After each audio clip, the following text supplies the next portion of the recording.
Bloomberg World Headquarters in New York. To our TV and radio audiences worldwide, I'm David Westin. Welcome now to Balance of Power, where the world of politics meets the world of business. On the brief today from Washington, Sean Donnan on possible progress in China trade talks. Kevin Swirly from the White House on the Department of Justice going criminal in its investigation into spying on the Trump campaign. And Emma Chandra from London on yet another hiccup in Prime Minister Johnson's march toward Brexit. So, Sean, we got news just a short time ago now that reportedly they are making progress, not there yet. They keep talking, but maybe we're looking toward maybe an agreement down in Chile? Absolutely. So just in the last hour or so, we've gotten word from the U.S. Trade Representative's office that U.S. Trade Representative Bob Lighthizer, Treasury Secretary Steven Mnuchin got on the phone this morning with Vice Premier Liu He in Beijing, and they continued their discussions about this Phase 1 deal that President Trump wants to sign down at the APEC summit in Chile. Interesting language coming out of the statement from the U.S. Trade Representative's office and saying that they're making headway on a number of areas, but also that they're close to finalizing some sections of this deal. If you remember back to the announcement a few weeks ago by the president when he had Liu He in the Oval Office, he made the point then that they still needed to hash out some details and get this all down in writing. It sounds like they're getting there.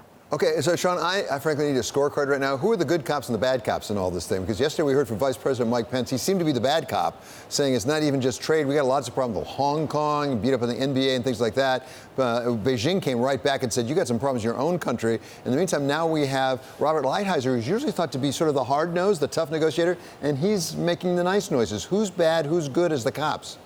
Well, who's good and bad depends on which lens you're looking at it through, so I'm going to stay away from that one. But really what we're seeing here is that the trade relationship is really one of the few that seems to be working right now between the U.S. and China. Broadly, the relationship seems to be deteriorating. We saw tough language from Vice President Mike Pence yesterday, but President Trump clearly wants this deal. One of the questions to look for is what comes out of the Congress on Hong Kong. There is a bill there that would potentially threaten Hong Kong's special trade status that it enjoys with the U.S. That could upset the Chinese and could still upset this deal. Whether that comes before the APEC summit and the signing of this Phase 1 deal, or whether it comes afterwards, and whether President Trump chooses to sign that if that bill turns into a law, again, that's another potentially provocative move. There's a lot going on in the relationship right now. On the trade side is one of the few positive notes. Well, you make a really interesting and important point, Sean. To what extent might there be a third player, which is Congress actually in all of this? Could they derail a deal even if it was going forward with things like the modification of the relationship with Hong Kong and trade? Absolutely. There's a big push there by Senator Marco Rubio on the issue of financial decoupling, which is something that, as we have reported, the White House is also considering. There are other broader sanctions issues related to the Chinese crackdown on ethnic minorities in Xinjiang, that far western territory where as many as 1 million people have been detained in camps. So there is definitely a mood in China, a mood here in Washington that favors the China hawks. And if you think back to the speech by Vice President Mike Pence yesterday, he lambasted the NBA for cozying up to China, saying the league was acting like a wholly owned subsidiary of an authoritarian government. And that is really in opposition to the kind of positive noises we hear on trade. It's all very fragile. Yeah, fragile, and just a lot of rhetoric going on. Even as we've been talking, a headline crossed the Bloomberg, President Trump on his way out of town said that China reportedly wants a trade deal very badly. So we'll see whether that comes to fruition or not. Many thanks to Sean Donnan reporting on trade from Washington. And now we go to Kevin Swirly over at the White House. So Kevin, the big news I think overnight was actually a grand jury being convened in that investigation of possible spying on the Trump campaign. What brought this about? Well, Attorney General William Barr said reportedly now opening up a criminal inquiry investigation into the origins of all of the investigations into the Trump campaign, predating years now. Now, this comes at a time in which President Trump has said consistently that he would like to see the Department of Justice look into that, and Attorney General William Barr now taking his cues from the president. Democrats have pushed back forcefully against this, saying that the Department of Justice now has been incredibly politicized, facing the impeachment inquiry. But Republicans, they've been praiseworthy of the effort, including House Freedom Caucus Chairman Mark Meadows, who has come out into Twitter, and he said via tweet that if this is true, it is about time. All of this comes following the heightened saga, really, David, that has gone on all week with the hearings on Capitol Hill and another impeachment inquiry hearing set for tomorrow. The investigation continues on Capitol Hill and still behind closed doors. Well, it seems like everyone, as they say in Washington, is lawyering up all around, Democrats and Republicans at this point. But one of the things that fascinates me is it the Attorney General Bill Barr who is convening this grand jury, or is it the U.S. Attorney from the District of Connecticut, who is John Durham? Because as you know, supposedly this was delegated to John Durham. Is John Durham saying, boy, I've got some stuff here, I really need a grand jury? Or is this his boss, the Attorney General, saying, you know, I want you to have a grand jury? Do we know? Well, we don't know, but Democrats are raising the question that it would be that the Attorney General is delegating this and putting pressure on various others to look into this. But then meanwhile, Republicans are saying is that this is precisely the work that should be going on, and that if Hillary Clinton had been president, that none of these investigations would have continued. So the back and forth continues. But really, I think if you're looking at this from an outside of Washington perspective, this is really going to provide an effort on behalf of President Trump to be able to counter the impeachment inquiry. So it balances it out, at least from their conservative viewpoint. It's a great point. It's sort of like a backfire to really sort of stop it. That's a really great point, Kevin. Thanks so much to our chief Washington correspondent. He's Kevin Cirilli. He's at the White House. And now we want to turn to Emma Chandra over in London. So, Emma, I thought I'd seen it all, but now it appears the pound is being affected by Emmanuel Macron and what France thinks about an extension.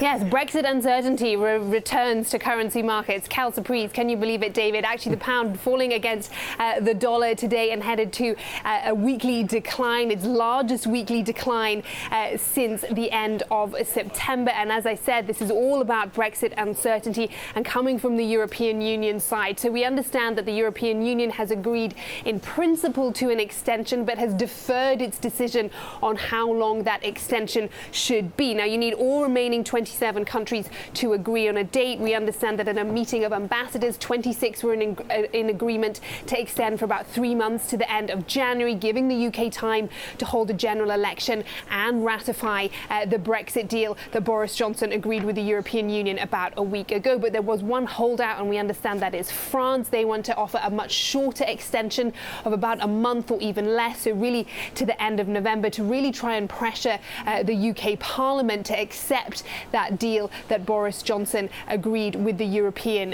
Union. They're now saying they're not going to make a decision on the length of an extension until Tuesday, David. So, but the interesting question to me is Emmanuel Macron apparently does have it within his power, because I understand it has to be unanimous, and if France doesn't change their mind, does he sort of have a point that more time hasn't helped so far? You could certainly make that argument that more time has not helped so far, and by having more time, you've had to go back and reopen a withdrawal agreement, renegotiate a Brexit deal, and perhaps if you have another longer extension, which includes a general election, that you may have to go back to the drawing board and renegotiate a withdrawal agreement again, particularly if Boris Johnson and the Conservatives lose that general election. We understand, of course, that Boris Johnson, the Prime Minister, plans to ask Parliament again on Monday if he can have that early general election. But remember, because of the Fixed Term Parliament Act here in the UK, he needs 2/3 of MPs to agree to a general election. And of course, Boris Johnson and his Conservative government does not command a majority in Parliament. The main opposition, Labour Party, saying today that they won't agree to a general election until the risk of no deal is taken off the table, rather meaning that they want to know how long the extension from the European Union will be, perhaps suggesting that we are really going around in circles, David. It may be, but it's great reporting, Emma. I'm afraid, though, you're going to have to be back on Monday, I suspect, to have more reporting. There'll be some other developments. Many thanks to Emma Chandra over in London. And now let's get a check on the markets. And they've really been sort of flirting, Emma, Abigail Doolittle, flirting with the record. Why? You're right about that. It's pretty exciting stuff. We've been waiting for a record high for a long time, being above the 3,000 range and then below it this morning. Not so long ago, if we had been having this conversation, we would have actually been on pace for a record closing high. Now we're just a few points shy of above that record closing high and an all-time high. You're asking about the why. There aren't any real clear catalysts here, but since we're halfway through earnings season, you have to think that investors, traders thinking that earnings are good enough. They're not too bad. The corporate profit outlook is intact. And then, too, the macro, that it's not that bad either. As you were talking about earlier, the Fed, they are up next week. Most expect them to lower, so that could be a factor. And then those positive trade headlines. Yeah, and that is the question I did have, which is we do have the Fed meeting next week. Everybody expects they're going to cut again. How much of the valuation that's baked into the S&P or to the NASDAQ or the Dow is really supported by Fed and the expectation of further cuts? I think that the sense that the Fed's got investors back, traders, the back of traders, that is pretty much priced in at this point, and that if the Fed is really needed, if things really go awry in a macro standpoint, they'll get even more aggressive. But I think that this particular cut probably is priced in. So I don't think that has so much to do with the record highs. I think it creates more of a constructive backdrop as opposed to a catalyst of what we're seeing today. I mean, the bigger surprise, it seems very unlikely, is if they don't cut next week for some reason. Again, it seems very unlikely, but that would be the bigger surprise. But at this point, I think that they're kind of on this cruise control of cutting right now. Seems to be giving investors some confidence against, all these macro uncertainties. Yeah, well, at least it gives us reason to watch this market through the end of the day because we've got that possibility of a record. So that's exciting. Yes, it does. Yes, it'll be exciting. Many thanks to Abigail Doolittle. And now we turn to Mark Crumpton for Bloomberg First Word News. Mark? David, while the United States and China negotiations progress, Mexican officials believe the USMCA trade deal could be approved in weeks and implemented within 3 months. Mexico's Undersecretary of Foreign Relations, Jesus Seade, made the comment today at a press conference alongside President Andres Manuel Lopez Obrador. Seade says Mexico has carried out a lobbying campaign in the U.S. and Canada to pass the trade deal. The United States may send troops in armored vehicles to help protect oil fields in northeastern Syria. Defense Secretary Mark Esper says the U.S. wants to make sure that Islamic State militants don't get access to the oil. Right now, the oil fields are controlled by Syrian Kurds. Last week, President Trump insisted all American troops would leave Syria. Joe Biden's confident he's the front-runner in the campaign to be the Democratic nominee in 2020, but he may be short on cash. Federal Election Commission filings recently showed the former vice president with less than $9 million on hand. That's the smallest cash reserve among the top 5 polling candidates in the race. Senator Elizabeth Warren's campaign has about $26 million in the bank, and Senator Bernie Sanders has nearly $34 million. Japan's economy minister has stepped down after being appointed to the role just last month. Ishu Sugawara resigns after allegations that his secretary gave $185 in condolence money to a supporter's family and made other inappropriate offerings to followers. Japanese law prohibits these types of donations, which can be seen as a form of vote buying and influence peddling. Sugawara is the first member of Prime Minister Shinzo Abe's cabinet to leave. Global News 24 hours a day, on air and at TikTok, on Twitter, powered by more than 2,700 journalists and analysts in over 120 countries. I'm Mark Crumpton. This is Bloomberg. David? Thanks so much, Mark. Coming up here, Republicans are crying foul over the impeachment probe, while Elizabeth Warren and Joe Biden offer competing plans to win the White House. That's next on Balance of Power on Bloomberg Television and on radio.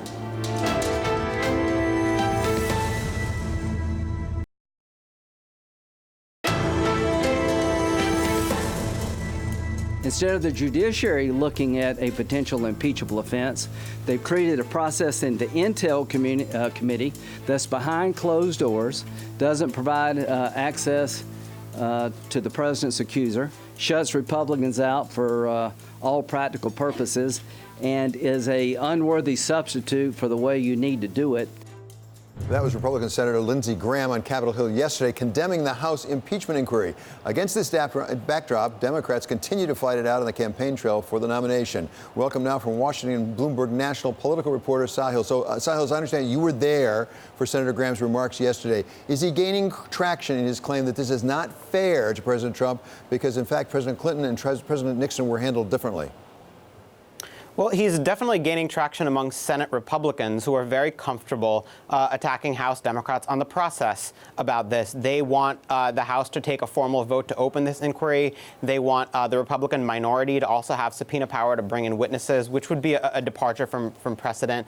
House Democrats say they are simply following the rules that were laid out in 2015 by Republicans, by the House Republican majority, in terms of committee chairmen being able to subpoena witnesses and bring them in for a deposition without a vote. So I think that's where we are at this point. What Senate Republicans are less comfortable with is defending President Trump on the substance. So this is a much easier way for them to talk about this impeachment inquiry and stay kind of on the same page as President Trump without having to defend his actions, because many of them are very uncomfortable with his actions with regard to Ukraine. Sahil, in the meantime, there is a race going on for the nomination for the presidency on the Democratic side, and you have a piece out on the Bloomberg right now about the very different routes that former Vice President Joe Biden and Senator Elizabeth Warren are taking to get to some of the same voters. Take us through that.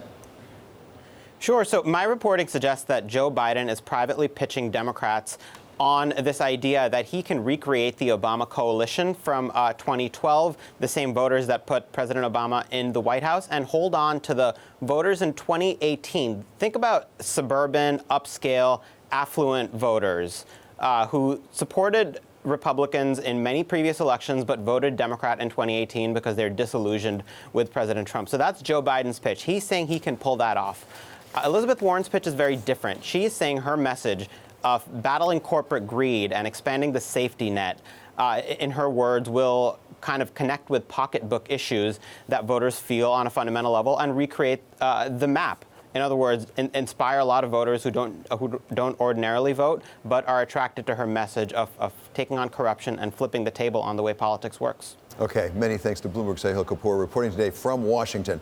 We turn now to our political panel of Jeannie Zaino. She's political science professor at Iona College here in New York, and Genevieve Wood, spokesperson for the Heritage Foundation. She's coming to us from Washington. So Genevieve, let's start with you. As you heard Sahil lay out two different routes, it struck me that perhaps Elizabeth Warren is going more directly at President Trump's message, which is sort of a disaffection with the status quo, with the establishment. You've been treated badly. Would this be a more difficult challenge for President Trump?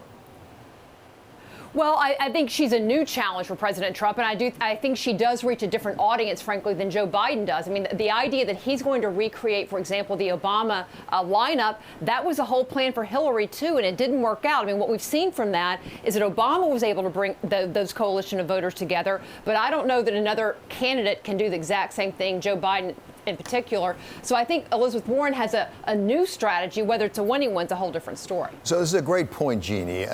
Can Vice President Biden really get the nomination and ultimately secure the presidency by saying you want a third Obama term? Because to some extent, that's what he sounds like on that debate stage. That's what he sounds like. And I think, the problem for Joe Biden is that may have worked in 2016. I am skeptical about it working now. The energy of the Democratic Party has changed from 2007 to 2008. It is much more progressive. It is much more liberal. So he is claiming that he can keep that coalition together.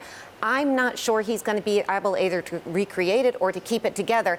And I do think that for the president, he would have a much tougher time running against a Elizabeth Warren or somebody who he has quite not found his footing in terms of running against. Whatever the message, Genevieve, does Vice President Biden have a money problem? Well, I think he does. I mean, and look, as we all know, we're seeing all these national polls and so forth. But as we've also seen reported, when you look at the very beginning of this race, places like Iowa and the caucuses, he's way down in the polls. I think number 3 or 4 at the last poll that I saw, behind Warren, behind Buttigieg, behind Bernie Sanders. So he's got a money problem and he's got an early state problem in terms of support. Well, and Jeannie, to that point, the one person who seems not to have a money problem right now is Pete Buttigieg. Pete Buttigieg doing very well, and his Iowa ground game is impressive. As Genevieve just mentioned, the latest poll out of Iowa State has him second to Elizabeth Warren. He's moved up 7 points. These are big, big gains for him. Everybody who's been in Iowa, you know that you have to have a ground game. You have to have it early, and he seems to be peaking at the right point. We're still obviously a few months out, but I think he is running, as are Amy Klobuchar and a few others, to sort of be, Joe Biden's understudy. Should Joe Biden start to lose traction, They want to be there to move up the middle. That's why we heard him in the last debate taking on Elizabeth Warren about how are you going to pay for Medicare for all? How are you going to carry out these big plans you have? Okay, we have much more coming up with our panel. Next, we're going to talk about impeachment. This is Balance of Power on Bloomberg Television, TV, and radio.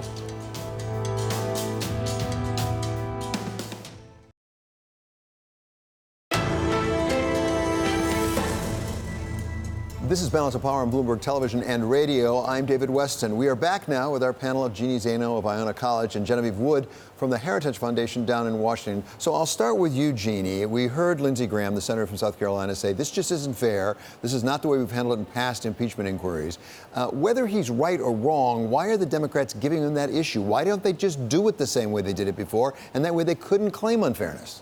Yeah, you know, I think Nancy Pelosi does not want to force her members at this point to have to go on the record.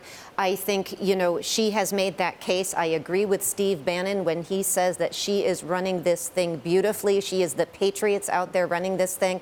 I think they are on weak ground in terms of talking about process. The president is going to be able to defend himself should he get that far. And with that, you know, the insurgents of those Republicans the other day, a third of them had the right to be in that room and to question those witnesses. So this seems more political show and an ability to try to step away from the substance and focus on process, because on substance, they have a real challenge on their hands. Well, that's the point, Genevieve. From the Republicans' point of view, whatever claim they have on process, they're arguing process because they don't seem to be willing to argue substance. I don't hear anybody standing up and saying, no, the president didn't do it or it wasn't wrong. Well, I hear a lot of Republicans standing up and people outside of the halls of Congress standing up and saying they may not care for his style, but they don't think what he did was impeachable. And there's a big difference there. I mean, your earlier segment, we were talking about, you know, the senators focusing on process. Yeah, they may focus on process, but look, at the end of the day, impeachment is a political process. And while I don't think it's great that they're doing it behind closed doors, I think it's wrong. If you got the goods, bring them out, show everybody. Everybody in Washington loves to talk about transparency, but very few people actually do it. I think they ought to do it. But, you know, it's up to them. I mean, Democrats, they're in charge of the House. The House is where impeachment happens. It doesn't happen in a courtroom. There's not a set of rules they absolutely have to follow. At the end of the day, the people who ultimately decide will be voters. Did they think it was fair? Did they actually have the goods? We're going to see. Right. Ultimately, the impeachment process is political, as you suggest. But I want to get this clear. Are you saying basically the reports are wrong, that in fact people in the administration believe the president was withholding things from Ukraine in order to get this investigation? Or are you saying that in fact that never happened, or in fact that was okay? No, I'm saying that I can't speak for every Republican in every part of the administration, but I think many people speaking out may say, look, I wish the president, you know, would not conduct some of the phone calls and the like as he's done, but we don't think these are impeachable offenses. I haven't heard anybody on the Republican side say the fact that the president brought up investigations about 2020. I've heard no one say they think that is an impeachable offense. Okay, great. Thank you so much to our panel of Jeannie Zaino and Genevieve Wood. This is Balance of Power on Bloomberg Television and on radio.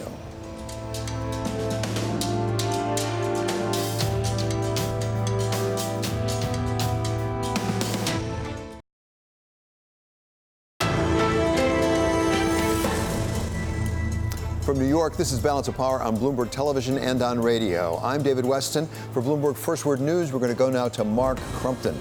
David, the United States and China are close to finishing some sections of their Phase 1 of the trade agreement. That's according to a statement from U.S. Trade Representative Robert Lighthizer and Treasury Secretary Steven Mnuchin. They've held a phone call with China's Vice Premier Li He and said discussions will continue at the deputy level. White House trade official Peter Navarro tells Fox News that Phase 1 could be signed as soon as next month. California's biggest utility admitted its electrical equipment may have ignited a wildfire burning in wine country today. That's despite blackouts being imposed across the region to prevent such blazes. PG&E had a power line failure in Sonoma County just moments before a wildfire broke out. It burned at least 25 square miles and prompted evacuation orders for about 2,000 people. A federal judge has held Education Secretary Betsy DeVos in contempt of court. That's because she violated an order to stop collecting federal loans from thousands of former students who attended Corinthian colleges. The for-profit school chain shut down in 2015 as it faced allegations of fraud. French President Emmanuel Macron has blocked the European Union's attempt to delay Brexit for 3 more months. That means it's possible the UK may not know if it will get an extension until just hours before it's set to be ejected from the bloc. President Macron wants to grant a delay until November 30th or even sooner. The goal is to put pressure on the British Parliament to approve Prime Minister Boris Johnson's deal. Global news 24 hours a day, on air and at TikTok, on Twitter, powered by more than 2,700 journalists and analysts in over 120 countries. I'm Mark Crumpton. This is Bloomberg. David? Thank you so much, Mark. The U.S.-China trade dispute has dominated business headlines throughout President Trump's administration. But other fundamental differences have always been just below the surface. And Vice President Mike Pence brought them to the fore in a speech in Washington yesterday. Hong Kong is a living example of what can happen when China embraces liberty. And yet, for the last few years, Beijing has increased its interventions in Hong Kong and engaged in actions to curtail the rights and liberties of its people. To take us through where we stand with China, we welcome now Ambassador Max Baucus. He's the former U.S. ambassador to China, and before that, a member of the U.S. Senate for 36 years, including as chairman of the Finance Committee. He comes to us today on the telephone. So, Mr. Ambassador, thank you so much for joining us. We heard Vice President Mike Pence there. The Chinese government then responded overnight and said, you should take care of your own house, raising questions of race relations and inequality. Is this just par for the diplomacy game, or is there real bad feelings between the two countries here? Well, two things, David. First of all, I think both countries want to wind down the trade tensions and the tariffs between each other. Because it's hurting both countries. That's basically what's happening, and I think both countries are trying to find a way to save face to do so. I think it's regrettable that the vice president tried to link Hong Kong with the trade talks, because they should not be linked. They're entirely separate, and I frankly think that although we Americans should very much stand up for the human rights and human dignity of all people all around the world, it's a bit dangerous to try to be too critical of China with respect to Hong Kong. That's a separate issue. I'm hoping that we'll get some kind of interim deal. I'm hoping that there'll be some intellectual property provisions in it. Of course, we'll see the proofs in the pudding. I think when President Xi and President Trump meet in Chile in a couple, 3 weeks, that might be a way to get the two working better together. Well, so as you say, it's regrettable. You've operated in the U.S. government at the highest levels, and I understand you're not responsible for this. You weren't part of it. But what was the thinking, do you think, behind Vice President Pence? Why now? Why in this way? As you say, U.S. has had a long tradition of standing up for human rights around the world, going back to Woodrow Wilson and before. But right now with China, right as we're trying to get this trade deal done, what is the constituency that Vice President Pence is addressing? Well, one can only speculate. This could be part of the Trump MO, his method of operation. That is, hit your opponent with a punch, knock him off balance, then come back and get a deal. I think it's not a good tactic. It may work maybe in the commercial real estate business, but it does not work in negotiating political settlements with another country. But that's the only thing I can think of. He's just trying to hit China hard. Pence was, because Trump told him to do so. In that same speech, Vice President Pence referred to the NBA, the National Basketball Association, as a wholly owned subsidiary of the Chinese government because of the reaction to that tweet that came from a general manager of one of the teams. If you're advising a U.S. company right now doing business in China, what do you advise them? Because China certainly has some strong views about things like Hong Kong, and that's what that tweet was about. Do you trim your sails? Do you not? How does a U.S. company do business in China these days? Well, you got to thread that needle. It is difficult. The more American business is outspoken about human rights in Hong Kong, the more China is probably going to clamp down and prevent you from operating in that country. On the other hand, we do have to speak out for human dignity, human rights generally. So it's like a lot of things. It's not only what you do, it's how you do it. It's tone. And there is a good tone to show respect when you're talking about human rights. One of the things that's going on in Washington right now is a move afoot in the Congress to change the trading status of the United States with Hong Kong, because it was based basically on the notion that Hong Kong was separate. There was a much more free relationship there. And I understand that the legislators who are behind this say, well, wait a second, if Beijing's really going to run Hong Kong just like they run Shanghai, they shouldn't have special trading status. Could put on your old hat as the head of the Finance Committee. How would you be reacting to that right now if you were still in the U.S. Senate? I think it's a mistake that is to withdraw the special status. There's some provisions in that special status bill which say, that we'll take away not only trading rights, but we begin to sanction people in China if we don't like how China is treating Hong Kongers. It's a mistake. It's a separate issue. I think we should work on the trade deal, and then second, but not try to take away this so-called special status from Hong Kong. That's going to hurt Hong Kongers more than it's going to hurt China. And I don't think we want to do that at this point, because Hong Kongers are in a real hurt. Basically, it's their economic plight because prices are so high, rent so high, wages do not keep up with rent. And on top of the political pressures they're facing, basically Hong Kongers are worried about their future. They see that the promise of Hong Kong is being suppressed, diminished, and if we were trying to take away special status, that would not help them. It would hurt them. Let me finally turn to something closer to home here, and that's the impeachment inquiry that's going on.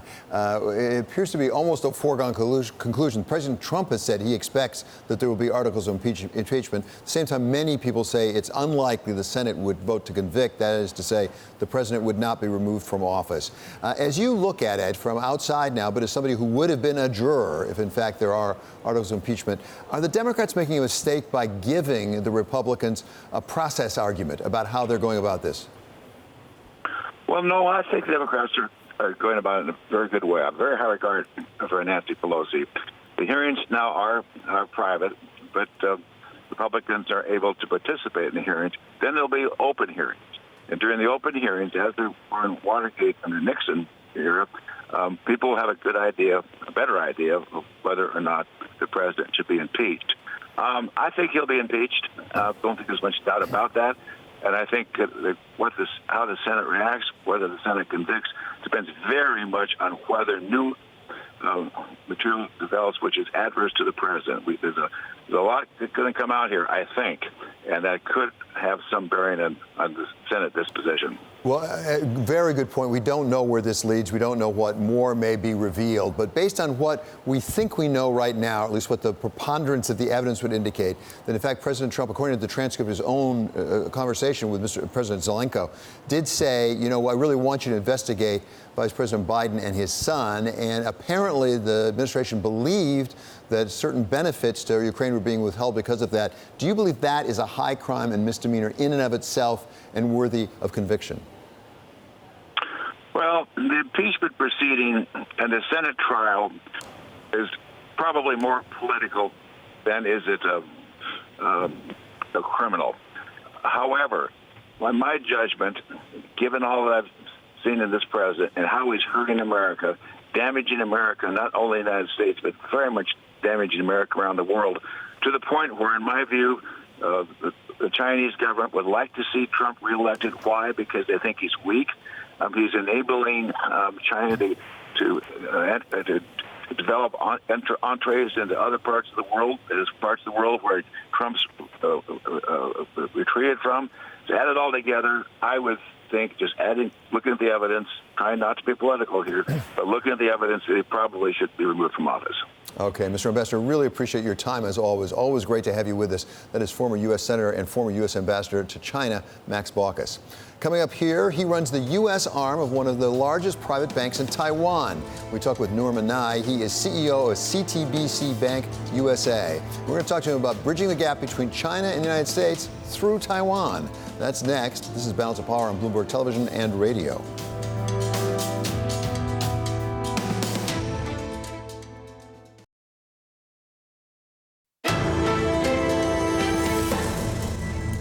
This is Balance of Power on Bloomberg Television and Radio. I'm David Westin. Joining us now is Noor Manai. He's CEO of CTBC Bank USA. CTBC is one of the largest private banks in Taiwan, and Mr. Manai took over its U.S. arm after extensive experience at J.P. Morgan, Citibank, and Charles Schwab Bank. Welcome now for today's conversation in chief. So, Noor, welcome. It's really good to have you. Thank you, David. So, first of all, explain what you do as essentially the head of the U.S. arm of CTBC Bank, as I say, a Taiwanese bank. Right. So we're as you said, we're a very large Taiwanese bank, largest private bank, the most profitable Taiwanese bank. And we've been in the United States for 30 years. We have a North American presence. We have a community bank that we run bi-coastal in New York as well as in California. We do commercial real estate. We do commercial and industrial lending, small businesses, manufacturers, importers, exporters, and we also have a very strong retail presence. So we do consumer mortgages and the whole spate of consumer products. We also have a foreign branch here in New York where we service as our customers grow from within as they come in. They grow up from the nursery, we take them over to our New York branch, and there we can help them grow with the full resources of the parent bank as well. On top of, yeah. Sorry, how much of your business is tied to China in one shape or form? Either for Chinese nationals, for people of Chinese origin, how much of it is really tied to China? So we're pretty well diversified. We do serve as one of the primary areas where if there's investment coming in from Greater China, we are well positioned. We do see a lot of that. About 1/3 of our business does come in from the Greater China area, the Taiwan, Hong Kong, China itself, mainland China, and then obviously Japan, Korea, Philippines, Indonesia. We're in each one of these Pacific Rim countries. So supply chain is our specialty.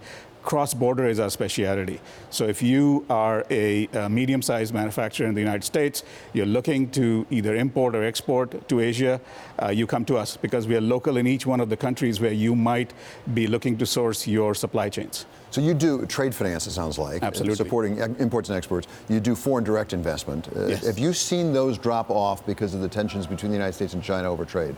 So we, at the higher end, we are sort of following the market. We are seeing in luxury real estate, for example, in the larger projects from some of the largest state-backed organizations, we are seeing that there is some pullback in that.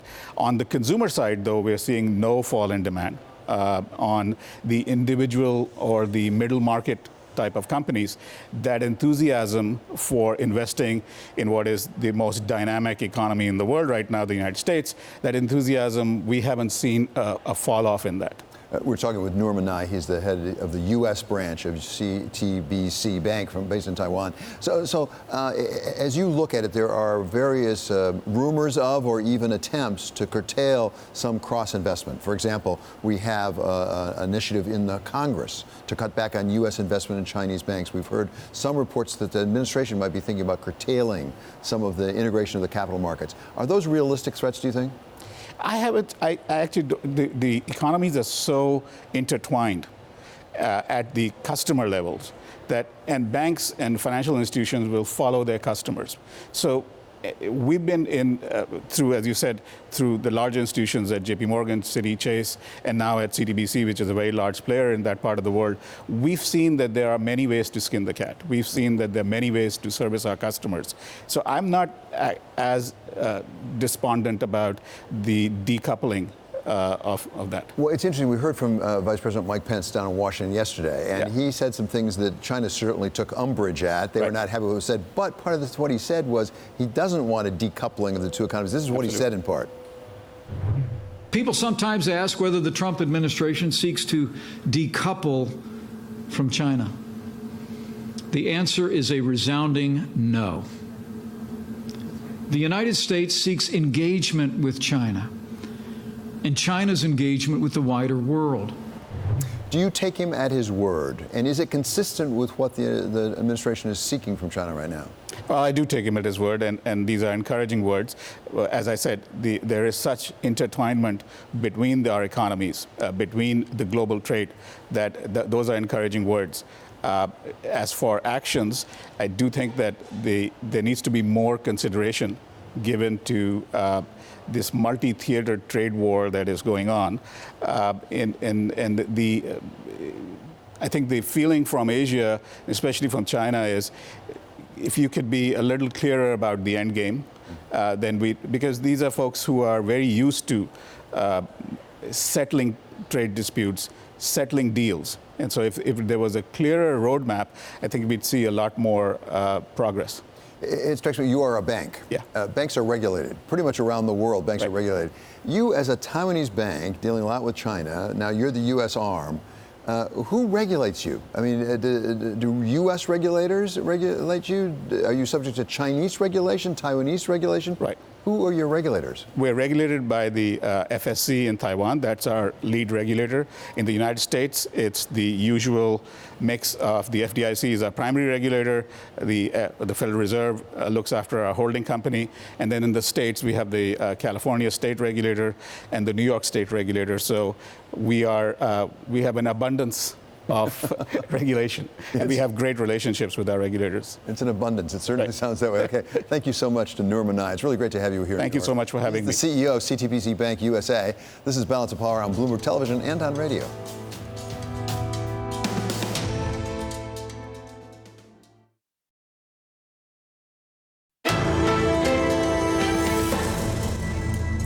This is Balance of Power on Bloomberg Television and on radio. I'm David Westin. It's time now for the stock of the hour. PG&E has fallen to a new record low, the stock plunging more than 25% today as wildfires rage in California. Kaylee Lyons is here. As I understand, Kaylee, it's not just the wildfires are raging, but actually it may be because of their equipment. I mean, it's a whole slew of things. That is not proven, but it just so happens that 5 minutes before this Kincaid fire burning in California started, one of their transmission lines failed. And of course, PG&E... And last time that happened, it didn't work out so well. Right. And I think really in the court of public opinion, certainly in the market's opinion, they're kind of guilty until proven innocent at this point. I mean, they've already been blamed for wildfires in 2017, 2018. They're facing $30 billion in liabilities because of those. So any additional liabilities they possibly could be facing as a result of this fire, obviously that's bad news. And what's so striking to me is the company has been conducting wide-ranging blackouts in California to avoid this exact thing. And it happens anyway. And so it's obviously a real big issue, and it throws their bankruptcy into a bit of turmoil. I was going to say, they are in bankruptcy, right? I mean, at the same time, I mean, who's owning this stock? Who's buying this stock at this point? Well, their shareholders are hoping they're going to be able to get something, that the company is going to be able to exit Chapter 11 bankruptcy, and under PG&E's plan, they will get to retain some of their ownership. But as we know, a judge now stripped PG&E of its exclusive control over this. Debt holders, bondholders can now submit rival plans. And actually, an analyst over at Citigroup is saying it makes it more likely that plan is going to get selected because the $15 billion in equity commitments that PG&E has gotten for their plan can go away should they have more aggressive liabilities from wildfires like the one we're seeing in Northern California. So it kind of throws a wrench into the whole thing, and that could mean that the equity value does eventually go to zero. Yeah, it could. That seems like a possibility. Okay, many thanks now to Bloomberg's Kaylee Lyons. From one side of the country to the other. In East Rutherford, New Jersey, that's where the Jets play, by the way, the American Dream Mega Mall opens today. After 17 years of twists and turns, Bloomberg real estate reporter Craig Jamona joins us now. So, Craig, 17 years and a lot of money.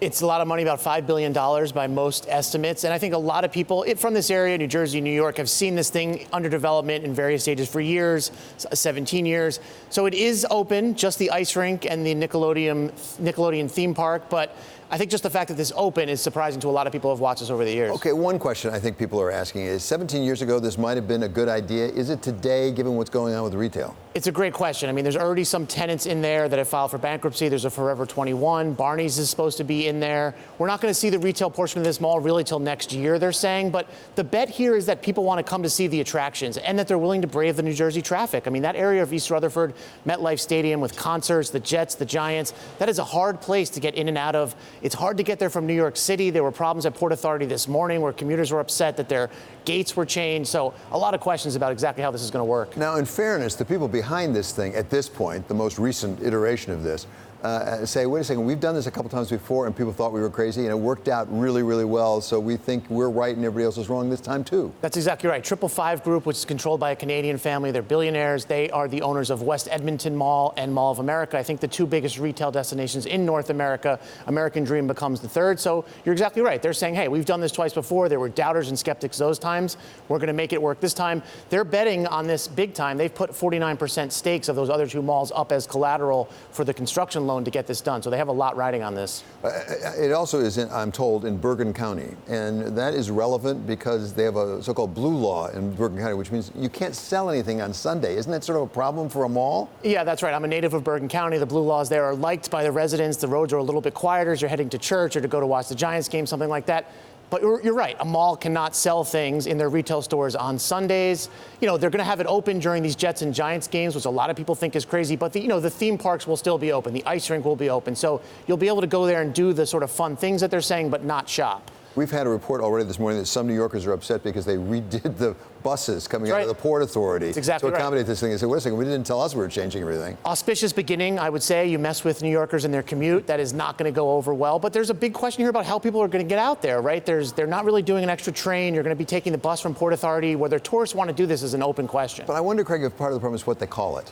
If it's a mall, it's one thing. If it's a theme park, it's another. If we heard Disney was building a theme park over there right now, I'm not sure we'd be as skeptical. That's exactly right. And 55% of this is entertainment, 45% retail. So maybe we're too fixated on the retail. Maybe there's a lot of families that want to go see this ice rink. They want to see the theme park, the ski slope, the indoor water park. That's the bet. That's the bet that the developers are making, that's what people want these days. Do they want to shop at the Gap? Maybe not. But they want to go see this fancy, roller coasters. Yeah, and ski in the middle of the summer. That's right. On an inside slope. Okay, well, how can you resist that with real snow, as I understand it? That's right. Okay. And that's really been the piece of it that's been on the side of the highway there for years. Everyone knows it. So there's going to be a lot of people that go to see the novelty at least once. I should say. Okay, thanks very much to Craig Jamona. He leads our U.S. real estate coverage at Bloomberg News. Coming up, Balance of Power continues on Bloomberg Radio. In our second hour, we're going to talk with Danya Perry. She's former U.S. Assistant United States Attorney down in Southern District of New York. We're talking about that new criminal probe into possible spying on the Trump campaign in 2016. And on Monday, Balance of Power will be speaking with Ian Bremmer of Eurasia Group. This is Bloomberg.